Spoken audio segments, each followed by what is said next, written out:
What's up guys, my name's Hugh Miller and today I'm going to be giving out awards to certain Nancy Drew games based on the Oscar nominations sort of deal that Her Interactive set out or laid out back in February or March or earlier this year. Just because the Oscars were happening and so they decided, let's make some categories based on that before the Nancy Drew games. So I thought, you know what, I'm late, I'm very late, but you know what, I'm going to give out my awards for the games and we'll just see how it comes out. So yeah, let's start with the first category, which is the best game, or in the Oscars, best picture. Personally, mine was Last Train to Blue Moon Canyon, and I like that game the most personally because one, a lot of puzzles. I love the puzzles. Visually, it's also an amazing game.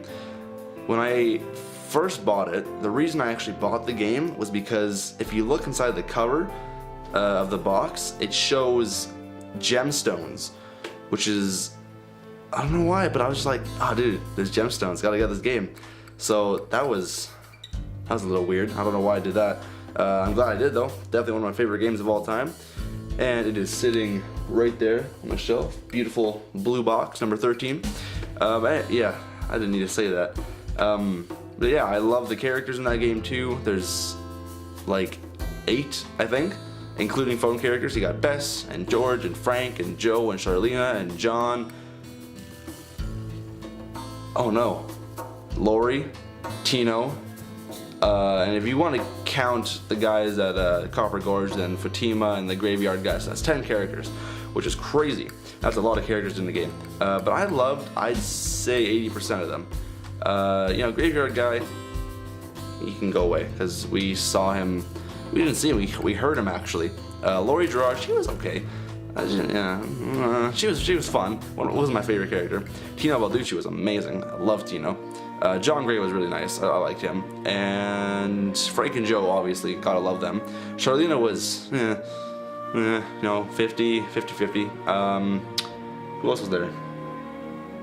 Fatima, yeah, she was pretty fun. Yeah, I think I might have been in, unless I just mentioned all of them. I completely forgot another person, but either way, Bess and George, they're always fun to talk to. But yeah, anyways, that's a great game. I love that game. It definitely wins best game in my opinion, and it has for the past couple years too. So yeah, that's pretty cool. The next category goes to best score or best soundtrack. And I was putting together all the soundtracks the other day and just sat down and listened to some of them, and I finally decided that my favorite soundtrack, I think, has to be Sea of Darkness. I mean, yeah, it just came out, and it's a great soundtrack, but I mean, it's a really great soundtrack. Gotta say, my favorite song in that, a lot of people are just like, oh, you dude, it's gotta be, Word I Couldn't Keep. Personally, it's actually Shanty. It is an amazing song. I don't know, it's one of the longer songs in the soundtrack, but just in all the Nancy Drew soundtracks in general, it's one of the longer songs. It's about just over 2 minutes, but I don't know. I was like, it got me emotional for some reason, but it was really good. I love that song. I mean, obviously the Word I Couldn't Keep was awesome, but this soundtrack was one of the few soundtracks in the whole series that I felt revolved around the same sort of tune. So where you have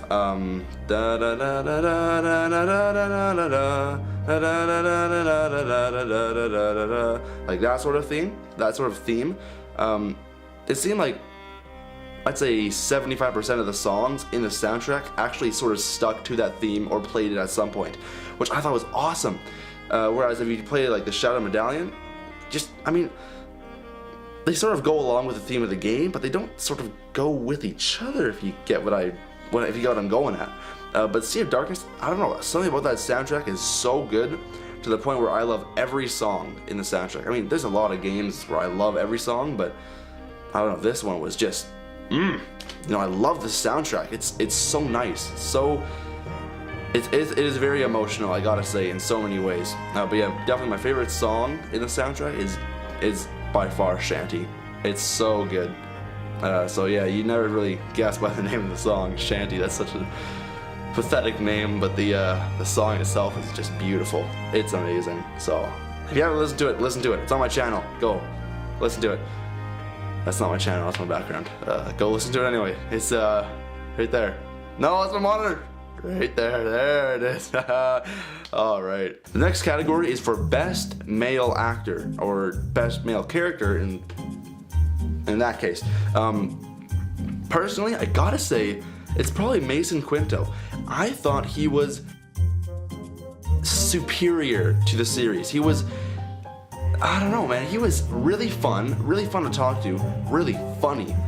Wow, he was amazing. I don't know, it seemed like he'd get mad at you for like 5 seconds and then he'd go back to being just a nice guy.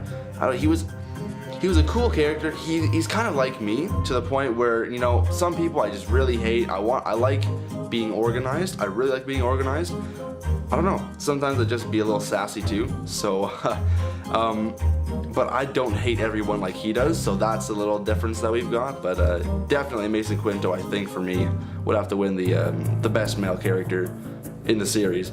There's a lot of male characters, and there's a lot of really good male characters, like, you know, Nigel Mukherjee. I had to think about that one for a second. I don't know why, but yeah, Nigel Mukherjee. I love Holt Scotto. He is so great character. I love him. But yeah, definitely Mason Quinto. Best character, best male character, I gotta say. I'm not gonna say Frank and Joe Hardy because they're not really lead characters. I mean, maybe in two games, but otherwise they're just either not there or phone characters every other game. So yeah, I gotta, you know what I'm saying. But yeah. Alright guys, the next category is for best female character. And that would have to be for me, I think, Jenna Devlin. I can never remember her last name. I want to say Dublin, but that's in Ireland, so it's got to be Devlin. But yeah, I don't know. I thought she was a strong character in Danger on Deception Island. She was nice to talk to. A little secretive, you know, all this stuff, but obviously, you know, a little defensive of her family history and all this stuff. And but yeah, I thought she was a fun character to hang out with. She was, I think no, never mind. She was one of 2 female characters in Danger on Deception Island. The other one, which is Katie Firestone, yeah, definitely does not win best female character for me. But yeah, I think Jenna Devlin definitely does win that for me. She's, yeah, definitely a nice character. Yeah, I don't know, man. She's just probably one of my favorites of all time. So yeah, I think with Danger on Deception Island, they got a lot of the stuff in that game right for me. Definitely one of my favorite games of all time as well. So the next category is best female character, and the best female character, you guys are gonna hate me so much, but it's gotta be Fatima. Oh, has to be Fatima all day. She's that typical person. Like, it's awesome that you don't get to see what she really looks like because she's always wearing the costume, but just, you know, hot dang, Charlene Purcell's bringing the same hair as me, you know, all that stuff. It was so funny. She's such a bright person, you know. It's just, oh, you know, I don't know, her cousin Elwin, you know, my cousin Elwin's in junior college, even he can't open that box, you know. It's just like that fun evergreen character, you know, just always happy unless you know, you mess up or something. You didn't take any freebies while you're at it, did you? No, I would never do that. Oh, aren't you a little, you know, this, oh, I don't know, I'm just gonna go quoting her, but oh yeah, definitely Fatima's gotta win the best supporting female character, not female character, best supporting female character. Sorry guys, I just did female character. Oh, I feel stupid. And the next category goes to best supporting male actor. For me, there's so many, so I gotta choose 3. And I think everybody knows what they are, which is obviously Ned, Frank, and Joe. By far, the best characters. I mean, Ned, you know, I really got sad in Sea of Darkness when, like, I think that was the game when Ned and Nancy really were more of a couple in that game. Like, they felt like they were in a relationship more.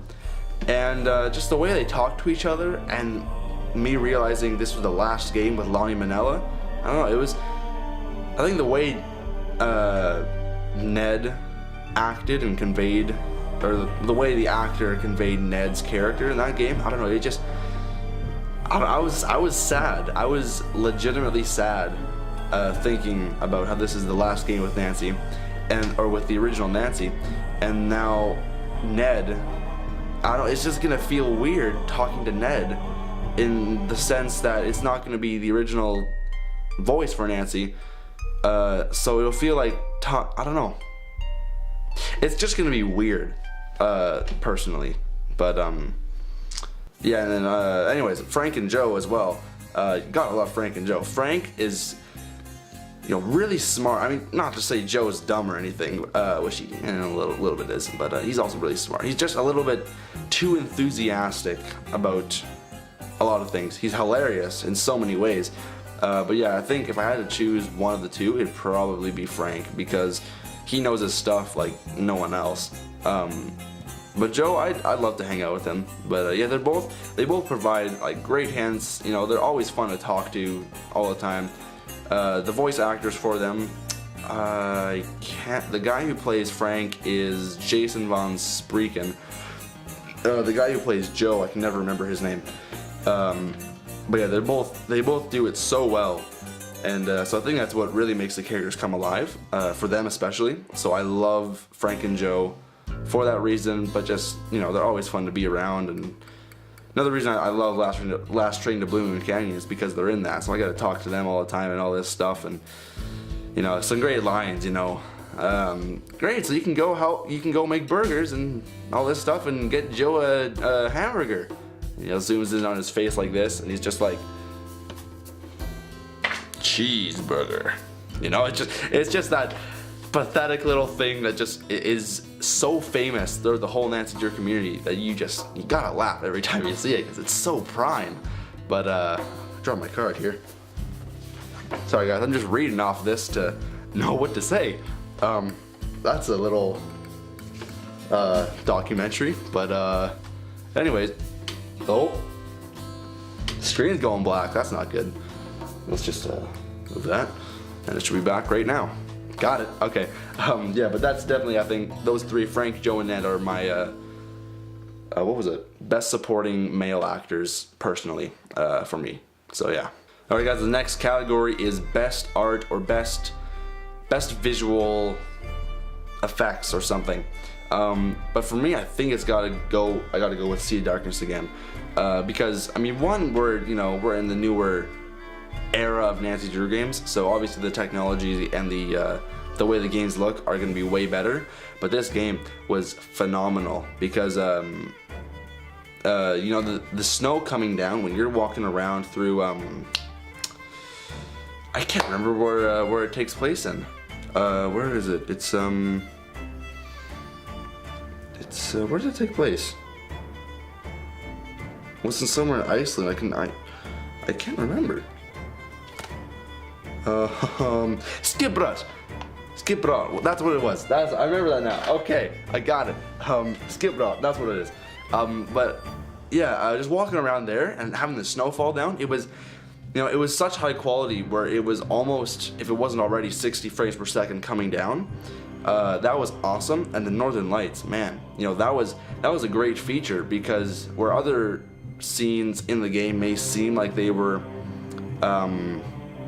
not 30 or 60 frames per second, then you look at that, it's such a comparison to see that as 60 FPS and then seeing other things as, say, 30 FPS, because that's usually what most games are. Yeah, I don't know, the visuals in that game I thought were really good. Like they were amazingly beautiful to look at, and it's such a pleasure just to walk around the, how do you pronounce that? The ship. Helikide or something? I don't know. I'm not Icelandic. What am I? I'm Canadian. That's what I am. But yeah, so I thought definitely that would have to win for the best art and graphics and stuff. However, the next category is the best cutscenes, or I think this one might have been animation or cutscenes, or in the Oscars would have been cinematography. And for that one, I put down Shadow at the Water's Edge. One, because they were honestly really fun and funny to watch, but two, they were scary, man. Because if you go and play the game and I think it's the second night, and you go down to the bathroom when it's open to the females, you walk in there, and yeah, I'm not gonna spoil it, But yeah, that's a little scary. Let's just say it happens on the second night or second day when you go to the bathroom. That's an adventure right there all on its own. But yeah, I gotta say that's a really good one. And then another one is right at the end of that game. I'm not gonna spoil that either, but that was a great scene too. It made me jump for sure. And a lot of the cutscenes in that game actually got me to the point where I was afraid to put my hand in the bathroom to turn the light on, because I just watched a scene. It was dark out, like pitch black, and I just watched the one of the scenes. And I was like, flick the light on, back up, and then I walk in. I'm like, okay, whew. And yeah, that was an experience, man. Let me tell you. But yeah, I think Shadow of the Water's Edge definitely gets the thing for best animation and graphics and stuff, or best animation and cutscenes. I think for sure. But yeah, that's got to be it. All right, everybody. Thanks for watching. This has been my awards ceremony. This has been my Nancy Drew Oscars video. Even though I am very late. We're in July now, and that thing was out in like February, beginning of March. I don't even know. Or even January for all I know. I have no idea. I don't know. But yeah, so this has been definitely fun to go through these and just I think explore the games even more, talking about them for the awards, why I think they deserve the awards. But yeah, there was one I missed out, which is best writing, only because there are so many with such great writing that I could not choose. Nothing could probably make me choose. But I guess if I really had to, it'd probably be Curse of Blackmore Manor. The writing in that game was just phenomenal. I loved the writing. The way the game worked along was so amazing. So yeah, I don't know. But there's other great ones like Stay Tuned for Danger. I thought the writing in that one was great. I mean, there were some parts where it was just a little questionable, but otherwise, you know, even the Phantom of Venice was amazing too. But anyways, we're not going to talk about that in the video. Thanks for watching, guys. I really hope you enjoy this, and please subscribe for more. I really hate saying subscribe for more. I personally do not like it, but please subscribe if you want more content. I've got over 200 videos right now, and that's over I think about 11 walkthroughs right now. And so yeah, thanks for watching. Leave a comment if you've got other ideas, or what you guys would think would win certain categories. But yeah, again, the categories, if you do want to write those, were best game, best writing, let's see here, best score, best male actor, best female character, sorry, best female supporting character, best male supporting character, best art or best visuals, graphics, and best cinematography, or in other words, not graphics, animations and cutscenes. So yeah, alright guys, thanks for watching, and I'll see you guys in the next video, stream, whatever. I don't know. I mean, actually, you know what? Her Interactive is streaming Ghost Dogs Moon Lake tomorrow night. I will be there, and I hope to see you guys there too. So yeah, I'll see you guys later. Boom.